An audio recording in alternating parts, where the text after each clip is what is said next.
ఎగ్గొట్టాడు. ఉచిత పంటల బీమాకి సంబంధించి మంగళం పాడారు. మీరు కట్టుకుంటే కట్టుకోండి, లేకపోతే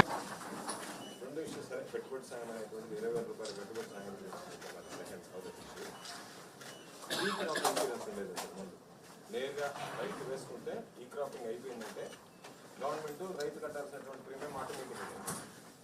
ఈ రోజు వచ్చినటువంటి సమస్య ఏంటంటే అతనికి అవేర్నెస్ ఉంటేనో బ్యాంకులో తీసుకుంటేనే తప్ప ప్రీమియం కట్టాలి.